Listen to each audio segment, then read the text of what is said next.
إن الحمد لله نحمده ونستعينه ونستغفره ونعوذ بالله من شرور أنفسنا ومن سيئات أعمالنا من يهده الله فلا مضل له ومن يضلله فلا هادي له وأشهد أن لا إله إلا الله وحده لا شريك له وأشهد أن محمدا عبده ورسوله أما بعد يا أيها الذين آمنوا اتقوا الله حق تقاته ولا تموتن إلا وأنتم مسلمون يا أيها الناس اتقوا ربكم الذي خلقكم من نفس واحدة وخلق منها زوجها وبث منهما رجالا كثيرا ونساء واتقوا الله الذي تساءلون به والأرحام إن الله كان عليكم رقيبا يا أيها الذين آمنوا اتقوا الله وقولوا قولا سديدا يصلح لكم أعمالكم ويغفر لكم ذنوبكم ومن يطع الله ورسوله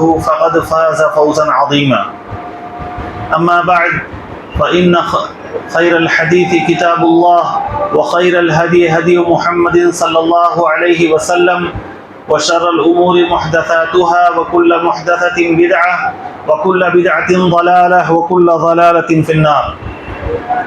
أعوذ بالله من الشيطان الرجيم. بسم الله الرحمن الرحيم.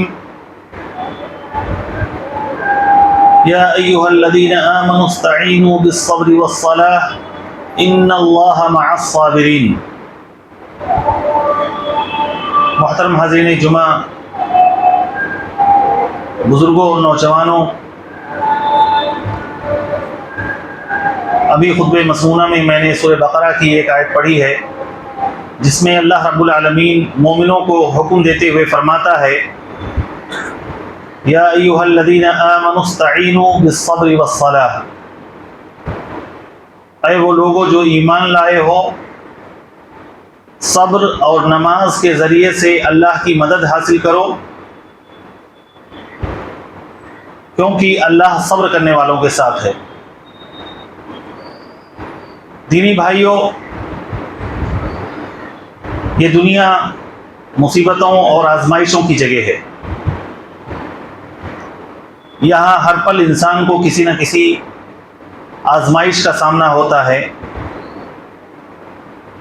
قرآن میں خود اللہ رب العالمین نے فرمایا ہے لقد خلقنا الانسان فی کبد، ہم نے انسان کو مشقت میں پیدا کیا ہے۔ یہ زندگی سراپا مشقت کا نام ہے، تکالیف کا نام ہے، حزن و غم کا نام ہے، الجھنوں کا نام ہے، نقصان کا نام ہے۔ قدم قدم پہ انسان کو تکالیف کا سامنا کرنا پڑے گا،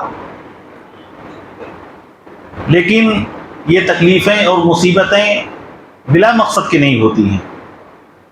یہ تکلیفیں اور مصیبتیں اللہ رب العالمین ہمیں آزمانے کے لیے، امتحان ہمارا لینے کے لیے، ہمیں جنت دینے کے لیے یہ آزمائشیں ہمارے اوپر ڈالتا ہے۔ یہ آزمائشیں اس لیے آتی ہیں، یہ تکالیف اس لیے آتی ہیں تاکہ اللہ تعالی ہمیں خطاؤں سے معاف کر دے، ہمارے گناہ مٹ جائیں۔ ان عظم الجزاء مع عظم البلاء، جتنی مصیبت بڑی ہوگی بدلہ بھی اتنا ہی بڑا ہوگا۔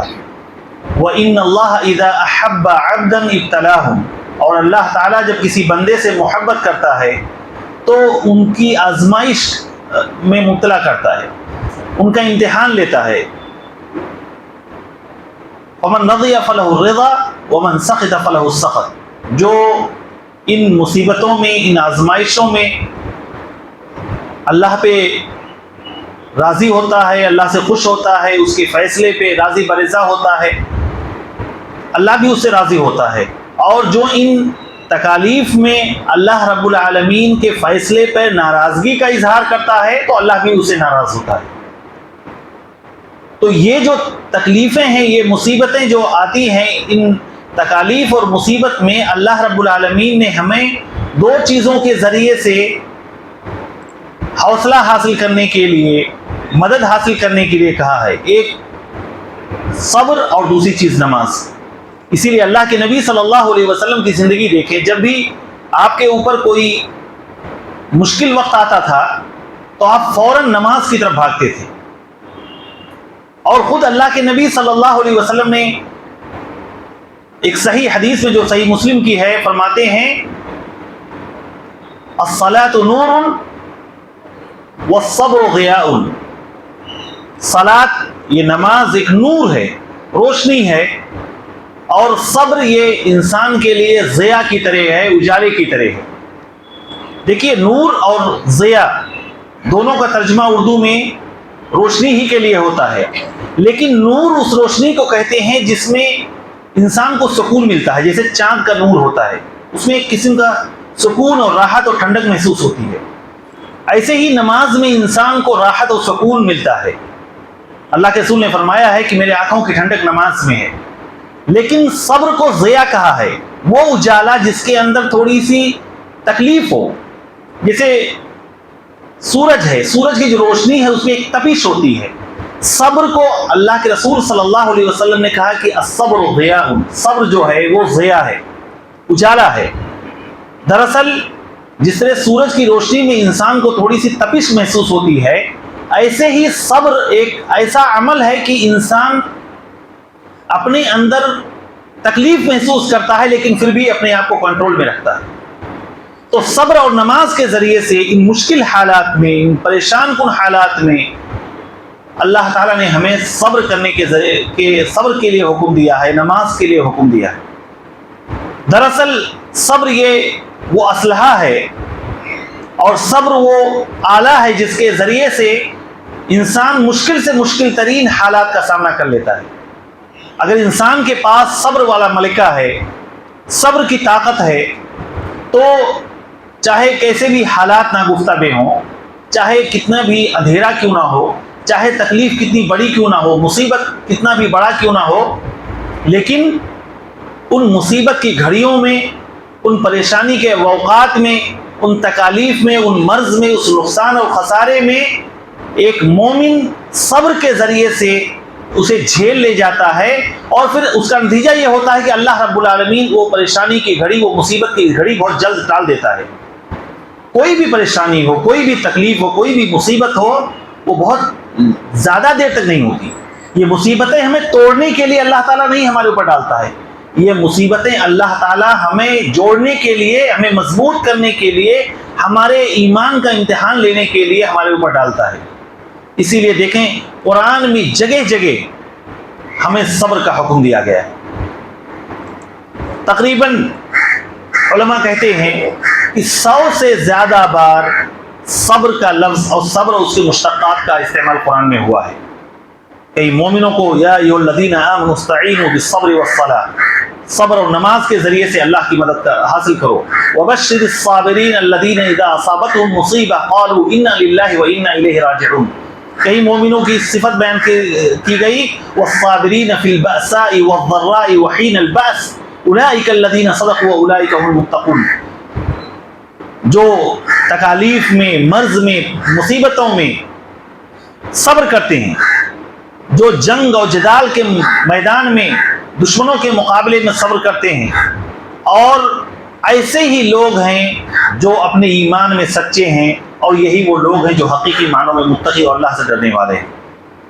لیکن دینی بھائیوں، صبر کا معنی و مفہوم کیا ہے؟ عمومی طور پر صبر کا ایک محدود معنی ہم اپنے ذہنوں میں رکھتے ہیں۔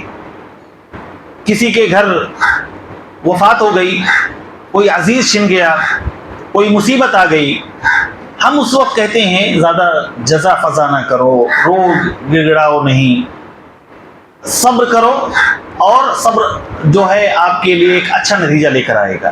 یعنی عمومی طور پر صبر کا ہم یہی معنی سمجھتے ہیں کہ جب کوئی وفات ہو جائے، کوئی مصیبت اس طرح کی آ جائے، کوئی مرض لاحق ہو جائے، تو ہم سمجھتے ہیں کہ اس میں ہمیں صبر کرنا چاہیے۔ دراصل صبر کا جو معنی ہے، صبر کے معنی ہے اپنے آپ کو روک لینا، حبس النفس، اپنے نفس کو کنٹرول میں رکھنا۔ اور شرعی اصطلاح میں صبر کہتے ہیں کہ انسان اپنی زبان سے، اپنے اعضاء و جوارح سے، اپنے رویے سے کوئی بھی ایسا کام نہ کرے، کوئی بھی ایسی بات نہ کرے جو اللہ رب العالمین کے لیے ناراضگی کا سبب بنے، جس سے اللہ تعالیٰ خوش نہ ہو۔ اسی لیے صبر کی 3 قسمیں بتائی گئی ہیں۔ پہلی چیز الصبر علی الطاعہ، الصبر علی طاعت اللہ، اللہ تعالیٰ کی اطاعت پہ، نیکیوں پہ، فرائض پہ صبر کرنا۔ اس پہ صبر کی ضرورت ہوتی ہے. ہم نماز پڑھتے ہیں اس کے لیے صبر کی ضرورت ہے. ہم روزہ رکھتے ہیں اس کے لیے صبر کی ضرورت ہے. ہم صدقہ و خیرات کرتے ہیں اس کے لیے صبر کی ضرورت ہے، برداشت کی ضرورت ہے. ہمارے نفس کے خلاف ہمارا نفس چاہتا ہے کہ ہم مال کو بٹور کے رکھیں، جمع کر کے رکھیں. ہمارا نفس چاہتا ہے کہ صبح دیر تک سوئیں.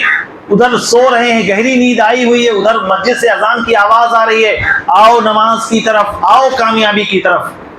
نماز نیند سے، الصلاۃ خیر من النوم، نماز نیند سے بہتر ہے. ایسے وقت ہمیں اپنے نفس پر کنٹرول کرنے کی ضرورت ہے. راحت اور آرام کو، سکون کو تیاگنے کی، قربان کرنے کی ضرورت ہے. صبر چاہتا ہے، برداشت چاہتا ہے ہمارا نفس.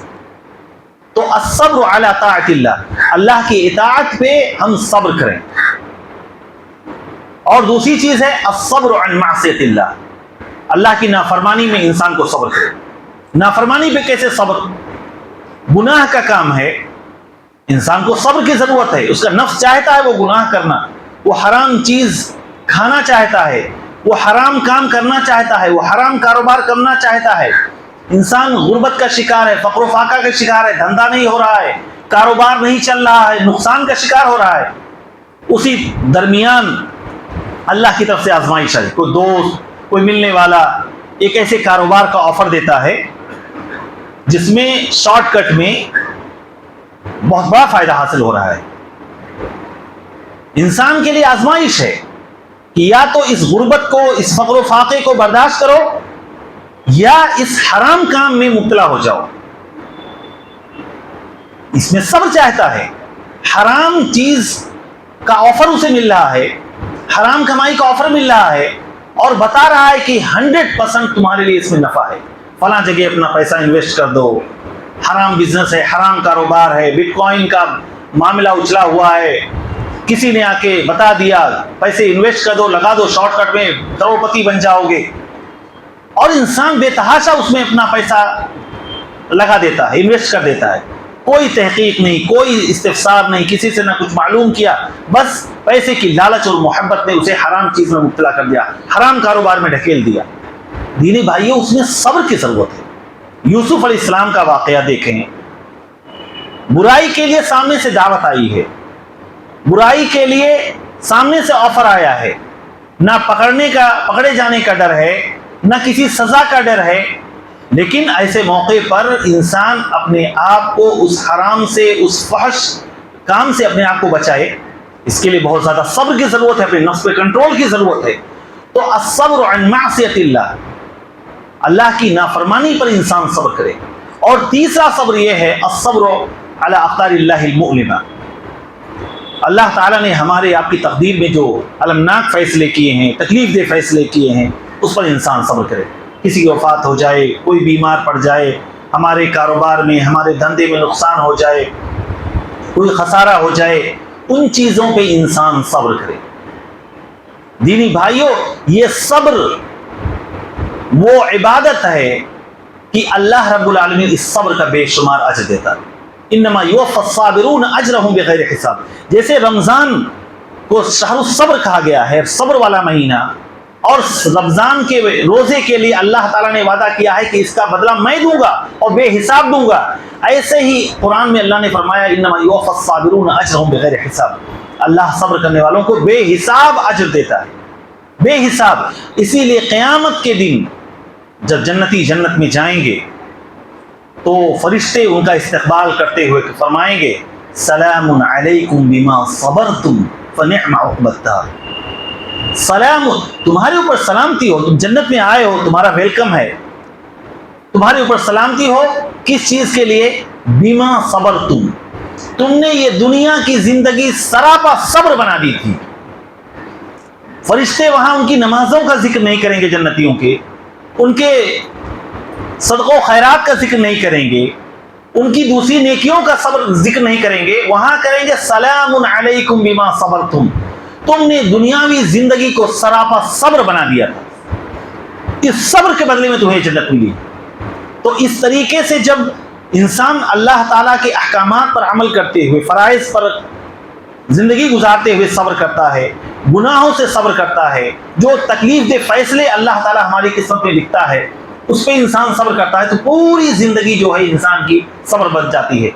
اسی طرح قرآن میں اللہ تعالیٰ نے اپنے جنتی بندوں کے بارے میں فرمایا کہ مشرکوں سے اللہ تعالیٰ قیامت کے دن فرمائے گا انی جزیتہم اليوم بما صبروا، تم نے دنیا میں میرے مومن بندوں کو، میرے نیک بندوں کو بہت تکلیفیں دی تھی، بہت ستایا تھا، آج میں اپنے بندوں انی جزیتہم اليوم بما صبروا، دنیا میں یہ جو صبر کر کے آئے ہیں اس کا بدلہ ہم انہیں جنت کے روپ میں دے رہے ہیں، جنت کی شکل میں ہم انہیں جنت، یہ جو ہے ان کا بدلہ دے رہے ہیں جو دنیا میں انہوں نے صبر کیا تھا۔ تو پوری زندگی انسان کی سراپا صبر بن جاتی ہے اگر وہ اللہ رب العالمین کی مرضی کے مطابق زندگی گزارتا ہے۔ یہ صبر ہم سے بہت زیادہ برداشت چاہتا ہے دینی بھائیوں، بہت ساری چیزیں ہماری مرضی کے خلاف ہوتی ہیں، بہت ساری چیزیں ہماری چاہت کے خلاف ہوتی ہیں اور ہم جذبات میں مبتلا ہو جاتے ہیں اور فوری طور پر اس کا رد عمل ظاہر کرتے ہیں، یہ ہمارے صبر کے خلاف ہے۔ اللہ تعالیٰ نے اپنے نبی کو جب رسول بنایا، جب آپ کے اوپر نبوت اتری، اسی وقت جو ابتدائی وحی اللہ کے نبی صلی اللہ علیہ وسلم پہ اتری ہے اس میں اللہ تعالیٰ نے اپنے نبی کو صبر کا حکم دیا ہے۔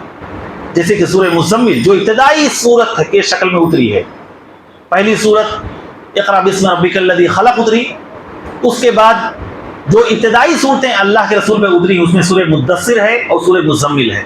سورہ مزمل میں اللہ تعالیٰ فرماتا ہے وَاصْبِرْ عَلَى مَا يَقُولُونَ وَاهْجُرْهُمْ هَجْرًا جَمِيلًا، اے نبی یہ لوگ جو کچھ کہہ رہے ہیں، اب آپ یہ رسالت کا بوجھ لے کر اٹھیں گے، لوگوں کو توحید کی طرف دعوت دیں گے تو لوگ تمہیں تانے دیں گے، تکلیفیں دیں گے، پریشانیوں میں مبتلا کریں گے، مذاق اڑائیں گے، استہزاء کریں گے۔ فَاصْبِرْ عَلَى مَا يَقُولُونَ، جو کچھ بھی یہ لوگ کہہ رہے ہیں اس پہ صبر کرنا اور انہیں اچھے انداز میں نظر انداز کرنا۔ وَاهْجُرْهُمْ هَجْرًا جَمِيلًا۔ ایسے ہی سورہ مدثر میں اللہ نے فرمایا وَلِرَبِّكَ فَاصْبِرْ، اے نبی اپنے رب کے لیے صبر کیجیے، برداشت کیجیے۔ اس صبر کا تقاضا کیا ہے؟ صبر کیسے کہیں گے کہ ہم واقعی میں صبر کرنے والے ہیں یا فلاں شخص واقعی میں صبر کرنے والا ہے؟ صبر دینی بھائیوں، صبر یہ ہے کہ انسان جب بھی کوئی مصیبت آئے، اس کے اوپر پریشانی آئے، تکلیف آئے، نقصان و خسارہ ہو زندگی میں، اس کو اپنی زبان کو بند رکھے، شکوہ و شکایت نہ کرے، انسانوں کے سامنے شکوہ شکایت نہ کرے۔ بعض لوگوں کی عادت ہو کہ ان سے زندگی میں جب بھی آپ ان کے دھندے کے بارے میں، ان کے کاروبار کے بارے میں، ان کی صحت کے بارے میں، بال بچوں کے بارے میں کچھ پوچھیں گے فوراً شکایت کا پٹارا کھول دیں گے۔ دینی بھائیو یہ صبر کے خلاف ہے۔ آپ شکایت کیجئے لیکن رب العالمین سے شکایت کیجئے، جیسے ایوب نے شکایت کی تھی، جیسے یعقوب علیہ السلام نے شکایت کی تھی، اپنے رب کے سامنے اپنا دکھ درد بیان کیجئے۔ یہ دنیا رحم کرنے والی نہیں ہے، لوگ آپ کے زخموں پہ صرف نمک پاشی کریں گے، آپ کے زخم پر مرہم نہیں رکھیں گے۔ اس لیے اس رب کے سامنے شکوہ کیجئے جس رب نے آپ کو یہ درد دیا ہے، جس رب نے آپ کو اس آزمائش میں مبتلا کیا ہے، اس کے سامنے صبر کیجئے۔ اپنی زبان کو جزا فضا سے روک کے رکھیں، کوئی حرف شکایت زبان پہ نہ لائیں۔ غریبی، پریشانی، بیماری، اللہ رب العالمین کے سامنے اپنا درد رکھیں، اسی کے سامنے اپنی تکلیف برداشت کریں۔ جیسے یعقوب علیہ السلام فَصَبْرٌ جَمِيلٌ، یعقوب علیہ السلام نے کہا بہترین، اللہ تعالیٰ صبر کے علاوہ کوئی راستہ نہیں ہے، صبر کر رہا ہوں۔ ایوب علیہ السلام نے وَأَيُّوبَ إِذْ نَادَى رَبَّهُ أَنِّي مَسَّنِيَ الضُّرُّ وَأَنْتَ أَرْحَمُ الرَّاحِمِينَ۔ ایوب علیہ السلام بڑی بیماری میں مبتلا ہوئے، مفسرین کہتے ہیں 12 سال تک وہ اس بیماری میں مبتلا ہوئے۔ ساری بیویاں، ایک بیوی کے علاوہ بچے، تمام رشتہ دار سب لوگ ساتھ چھوڑ گئے، مال و دولت سے محروم ہو گئے، فقر و فاقہ کا شکار ہو گئے۔ اس موقع پر اللہ تعالیٰ سے وہ فریاد کرتے ہیں رب انی مسنی الضر، اے اللہ تعالیٰ مجھے تکلیف نے آ گھیرا ہے، تکلیف میں مبتلا ہوں، میں کمزور ہوں، تو رحم کرنے والا ہے، میری حالت پر رحم فرما۔ تو انسان اپنی زبان پہ حرف شکایت نہ لائے کسی انسان کے سامنے۔ آپ رو کر گڑ گڑا کر ہر ایک کے سامنے اپنا درد بیان کر کے آپ کو کچھ نہیں ملنے والا ہے۔ رب العالمین سے جس کے ہاتھ میں روزی ہے، روزی میں تنگی ہے، بیماری ہے، آزاری ہے، دشمن کا ڈر و خوف ہے، رب العالمین سے شکایت کریں، رب العالمین سے دعا کریں، پہلی چیز۔ دوسری چیز یہ ہے اپنے دل میں اللہ رب العالمین کے اس فیصلے کے خلاف ناراضگی نہ پائیں، ناراض نہ ہو۔ من سخط من رضی فلہ الرضا ومن سخط فلہ السخط. ناراض نہ ہو. بہت سارے لوگ سوچتے ہیں کہ میں تو نماز بھی پڑھ رہا ہوں، نیک بھی ہوں، صدقہ و خیرات بھی کرتا ہوں، آخر یہ مصیبت میرے ہی اوپر کیوں آئی ہے؟ فلاں کو کیوں نہیں یہ مصیبت آئی، فلاں کے اوپر کیوں نہیں یہ تکلیف آئی، فلاں کو اللہ تعالیٰ نے کیوں نہیں فقر و فاقہ میں مبتلا کیا، میں ہی کیوں اس مصیبت میں مبتلا ہوں؟ اللہ کے بندے، اللہ تعالیٰ جو ہے اسی بندے کو آزماتا ہے جس سے وہ محبت کرتا ہے. جس سے محبت کرتا ہے اسی کو آزماتا ہے. سب سے زیادہ آزمائش انبیاء کی ہوئی ہے، سب سے بڑی آزمائش انبیاء کی ہوئی ہے. آپ دیکھیں دنیا کی کون سی تکلیف ہے جو انبیاء اور رسول کو نہیں ملی؟ کون سی تکلیف؟ انہیں چیر دیا گیا، زکریا کو علیہ السلام کو آرے سے چیر دیا گیا، یحییٰ علیہ السلام کو قتل کر کے ان کے سر کو تشتری میں پیش کر کے لا کے بادشاہ کے سامنے پیش کیا گیا. انبیاء کا حال یہ ہوا، انہوں نے صبر کیا. تو انسان اللہ تعالیٰ کے فیصلے کے خلاف اپنے دل میں کوئی ناراضگی نہ پائے. جو میرے رب کا فیصلہ ہے میں اس سے خوش ہوں. اولاد ہوئی تو بھی، نہیں اولاد ہوئی تو بھی، بیماری آئی تو بھی، نہیں آئی تو بھی، اللہ تعالیٰ کی اس مصلحت کو جانیں کہ اللہ تعالیٰ ہمارے گناہوں سے ہمیں پاک کرنا چاہتا ہے، ہمارے درجات کو بلند کرنا چاہتا ہے، ہم سے محبت کرتا ہے، اسی لیے ہمیں اس مصیبت میں مبتلا کیا ہے، ہمارے اوپر یہ آزمائش آئی ہے. تو پہلی چیز زبان پہ حرف شکایت نہ لائیں. دوسری چیز اپنے دل میں کسی بھی قسم کی ناراضگی نہ پائیں اللہ کے خلاف. اور تیسری چیز یہ ہے اپنے اعضاء و جوارح سے کوئی بھی ایسا عمل نہ کریں جس سے اللہ ناراض ہو. جیسے کہ اللہ کے رسول صلی اللہ علیہ وسلم نے فرمایا ہے کہ وہ ہم میں سے نہیں ہے جو اپنے گال پر تھپڑ مارے، اپنے گریبان کو نوچے، اپنے بال کو بکھیرے اور جاہلیت کی پکارے. کوئی مر گیا، ایک اولاد تھی، نرینہ اولاد تھی، ساری مستقبل اسی پہ ٹکی ہوئی تھی، بڑھاپے کا واحد سہارا تھا، اللہ نے چھین لیا. اب انسان کے پاس صبر کے علاوہ کوئی راستہ نہیں ہے. بجائے اس کے کہ جزا فضا کرے، روئے گڑائے، چلائے اور اپنے بال نوچے، اپنے کپڑے پھاڑے، یہ اللہ رب العالمین کے فیصلے کے خلاف ناراضگی. ان تمام حرکات سے انسان کو اپنے آپ کو روکنا چاہیے. یہ صبر کا تقاضا ہے کہ ان میں سے نہ ہم اپنے اعضاء و جوارح سے، نہ اپنی زبان سے اور نہ ہی اپنے دل سے اللہ رب العالمین کی مرضی کے خلاف کچھ بھی نہ کریں، بلکہ اللہ کے فیصلے پر راضی برضا رہیں. دینی بھائیوں، بہت سارے ایسے مقامات ہیں جہاں پر خصوصی طور پر ہمیں صبر کرنے کے لیے کہا گیا کہ وہاں ہم اپنے آپ کو روک کے رکھیں، کوئی بھی ایسا کام نہ کریں، کوئی بھی ایسی حرکت نہ کریں جس سے اللہ تعالیٰ ناراض ہو. مثال کے طور پر معاملات کرنے میں، لوگوں سے ملنے جلنے میں ہمیں صبر کی ضرورت ہوتی ہے. جب ہم لوگوں سے ملیں گے، لوگوں سے تعلقات رکھیں گے، رشتہ داریوں کو جوڑیں گے، تو لوگوں سے تکلیفیں بھی ہمیں ملیں گی. جب آپ اپنے گھر میں بند ہو جائیں گے، خانقاہ میں دنیا سے کٹ کے الگ ہو جائیں گے، تو ظاہر سی بات ہے آپ لوگوں کی اذیتوں سے محفوظ رہیں گے. لیکن جب لوگوں سے ملیں گے، تعلقات رکھیں گے، تو آپ کو لوگوں کے طعنے بھی سہنے پڑیں گے، لوگ بیجا الزامات آپ پر دھریں گے. ایسے موقع پر آپ کو صبر کی ضرورت ہے. اللہ کے رسول صلی اللہ علیہ وسلم نے فرمایا ہے المؤمن الذي يخالط الناس ويصبر على اذاهم خیر من الذي لا يخالط الناس ولا يصبر على اذاهم. وہ مومن جو لوگوں سے ملتا جلتا ہے اور ان کی طرف سے آنے والی تکلیفوں کو برداشت کرتا ہے، اس پر صبر کرتا ہے، وہ اس مومن سے بہتر ہے جو لوگوں سے نہ ملتا ہے اور نہ لوگوں کی اذیتوں پہ، تکلیفوں پہ صبر کرتا ہے. ملیں گے تو لوگ طعنے دیں گے، طرح طرح کی بات کہیں گے، مذاق اڑائیں گے، اس لیے ایسے موقع پر انسان کو صبر کی ضرورت ہے. اسی طریقے سے ازدواجی زندگی میں، اپنی شادی شدہ زندگی میں انسان کو صبر کی ضرورت ہوتی ہے. دینی بھائی، اگر جو لوگ صبر نہیں کرتے، سنگی مزاج کے ہوتے ہیں، چاہے بیوی ہو چاہے شوہر ہو، غصیلے مزاج کے ہوتے ہیں، ان کی ازدواجی زندگی چلتی نہیں ہے.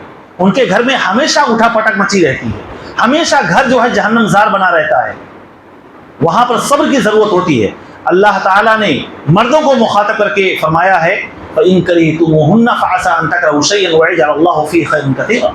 ہو سکتا ہے تمہاری بیوی کی کوئی عادت تمہیں بری لگے، ضدی ہو، زیادہ نافرمان قسم کی ہو، تھوڑی سرکش ہو، آپ کی بات کو زیادہ خاطر میں نہ لاتی ہو، آپ اس پہ صبر کیجئے.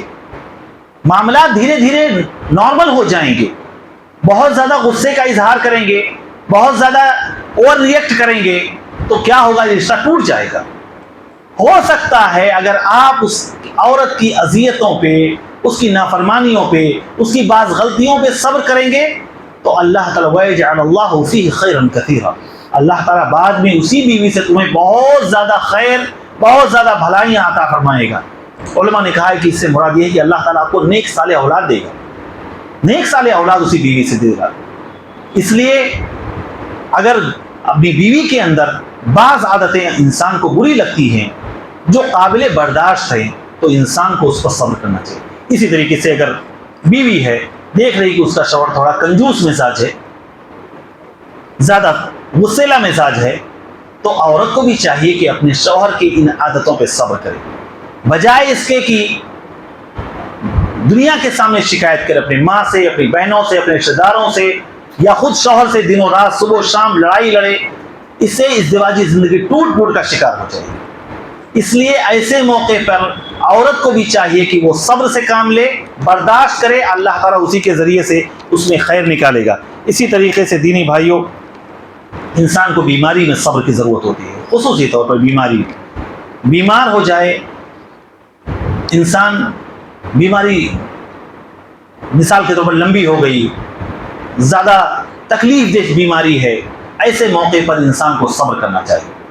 اللہ کے رسول صلی اللہ علیہ وسلم کے پاس ایک خاتون آئی, کالی خاتون ہیں, شکل و صورت کی بھی اچھی نہیں ہے, اور انہوں نے اللہ کے نبی سے کہا, اللہ کے نبی انی اسرع, اللہ کے نبی مجھے فٹ آتا ہے, مجھے فٹ کی بیماری ہے, مرگی کی بیماری, میں بے ہوش ہو جاتی ہوں, تو آپ اللہ تعالیٰ سے دعا کیجئے کہ اللہ تعالیٰ میری یہ بیماری دور کر دے.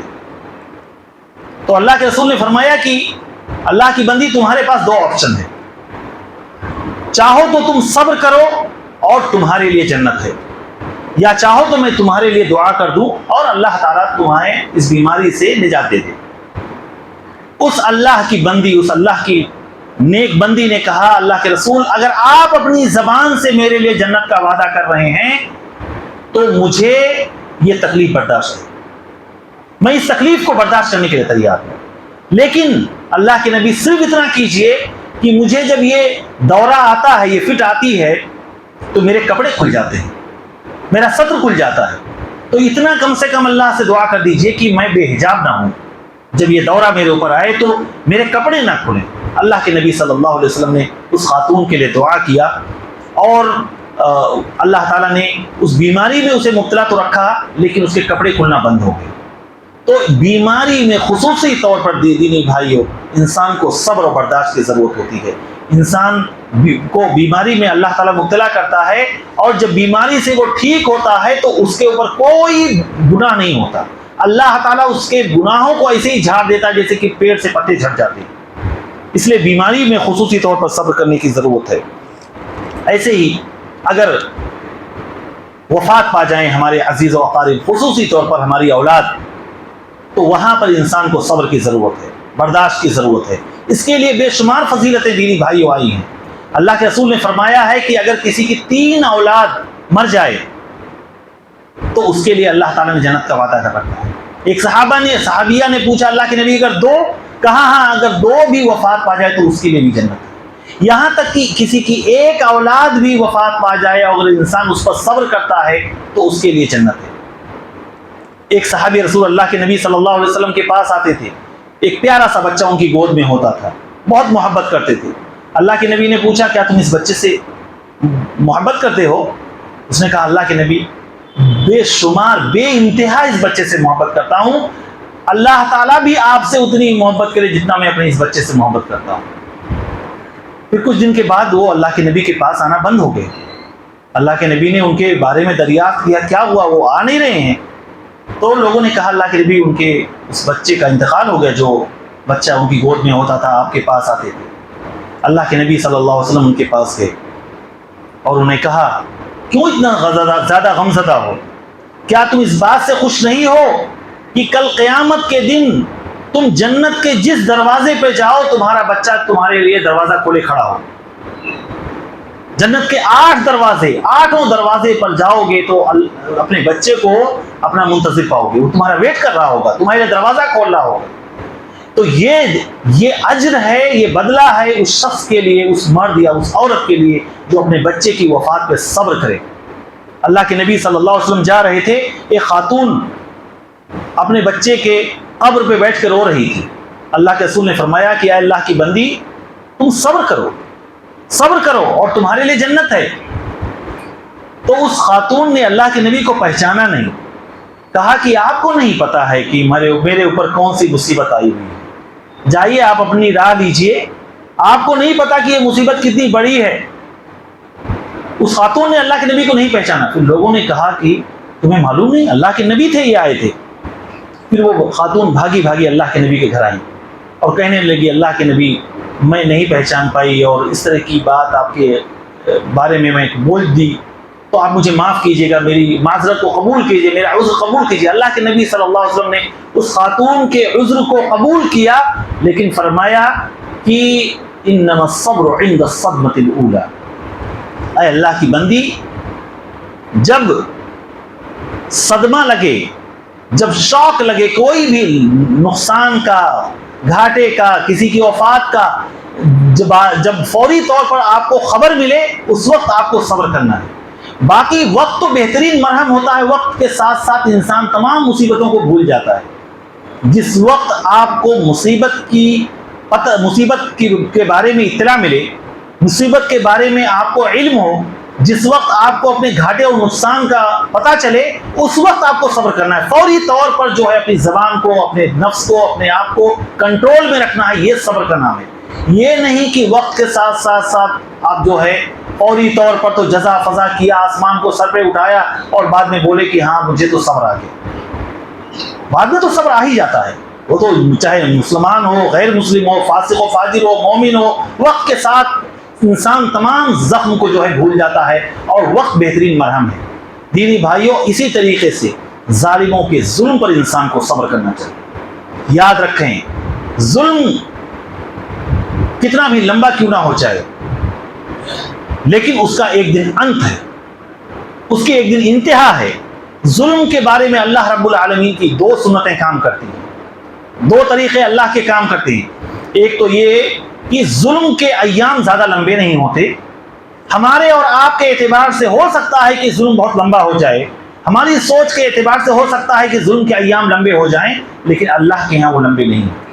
وہ استدراج ہو سکتا ہے، اللہ کی طرف سے ظالموں کو ڈھیل مل سکتی ہے، لیکن بہت جلد اللہ تعالیٰ انتقام لیتا ہے۔ اور دوسری چیز یہ ہے کہ مظلوم کی آہ اور مظلوم کی بددعا وہ اللہ کے عرش کو کھٹکھٹاتی ہے، اور اللہ تعالیٰ فوری طور پر اس کی دعا کو سنتا ہے۔ آپ دیکھیں اللہ کے نبی صلی اللہ علیہ وسلم خانہ کعبہ کے پاس ایک چادر تکیہ بنائے لیٹے ہوئے تھے۔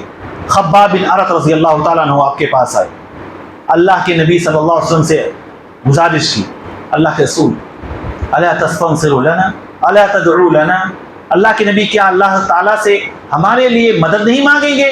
کیا اللہ تعالیٰ سے ہمارے لیے دعا نہیں کریں گے؟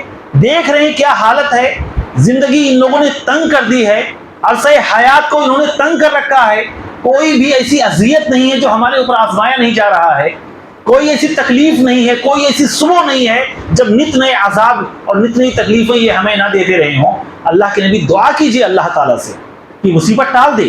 وہ خباب بن ارت جو عمر بن الخطاب رضی اللہ تعالیٰ عنہ کے زمانے میں جو اپنی پیٹھ دکھاتے ہیں امیر المومنین کو، تو دیکھا کہ پوری پیٹھ سفید ہو گئی ہے۔ کیسے؟ یہ وہی خباب بن ارت ہیں جن کو مکہ میں آگ کو جلا کر اس کے اوپر لٹا دیا جاتا تھا، کہتے ہیں کہ میری چربی نکل کے اس آگ کو جو ہے بجھا دیتی تھی، اتنی تکلیف، آگ کا عذاب دیا جا رہا تھا۔ اللہ کے نبی سے کہتے ہیں اللہ کے نبی دعا کیجیے، اللہ کے نبی کا چہرہ سرخ ہو جاتا ہے، غصہ، کہتے ہیں اتنی جلدی یہ خباب اتنی جلدی اکتا گئے، اتنی جلدی ہار مان لیے؟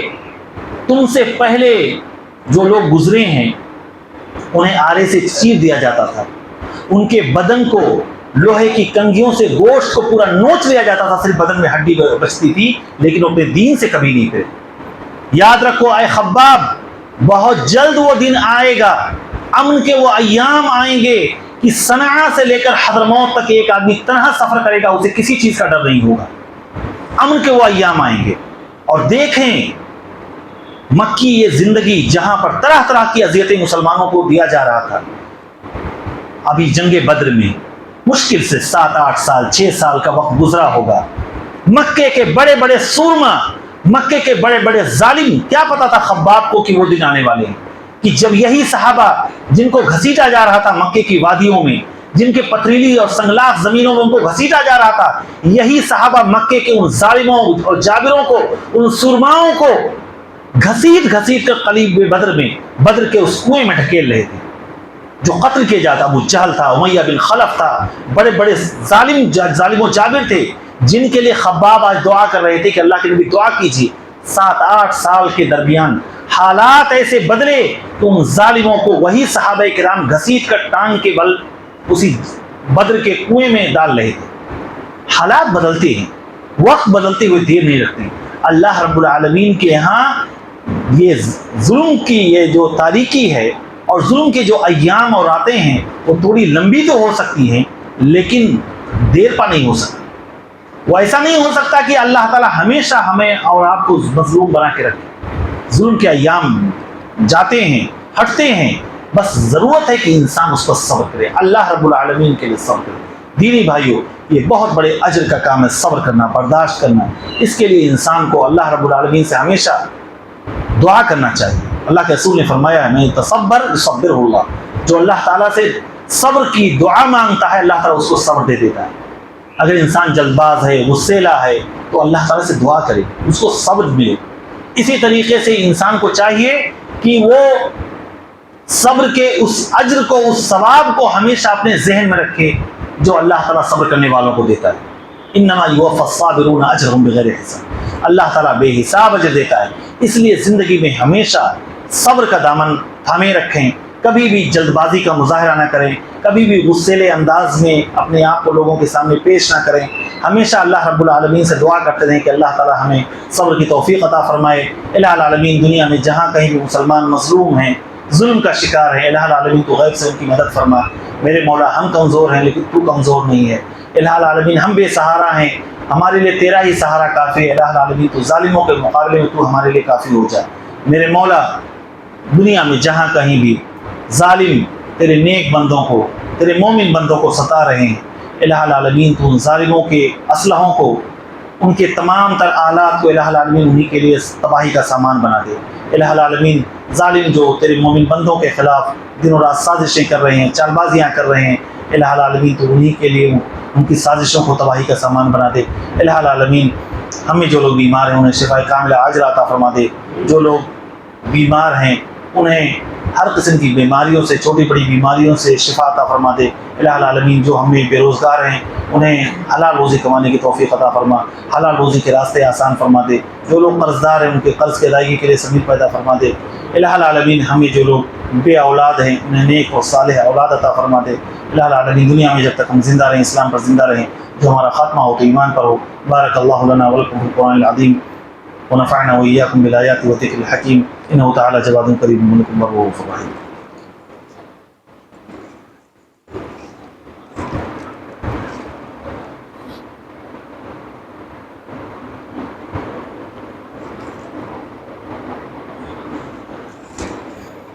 الحمد لله على إحسانه والشكر له على توفيقه وامتنانه وأشهد أن لا إله إلا الله وحده لا شريك له تعظيما لشانه اللهم صل وسلم على عبدك ورسولك محمد وعلى آله وصحبه وإخوانه أما بعد إن الله وملائكته يصلون على النبي يا أيها الذين آمنوا صلوا عليه وسلموا تسليما اللهم صل على محمد وعلى آل محمد كما صليت على إبراهيم وعلى آل إبراهيم إنك حميد مجيد وبارك على محمد وعلى آل محمد كما باركت على إبراهيم وعلى آل إبراهيم إنك حميد مجيد عباد الله رحمكم الله إن الله يأمر بالعدل والإحسان وإيتاء ذي القربى وينهى عن الفحشاء والمنكر والبغي يعظكم لعلكم تذكرون ولذكر الله تعالى أكبر والله يعلم ما تصنعون۔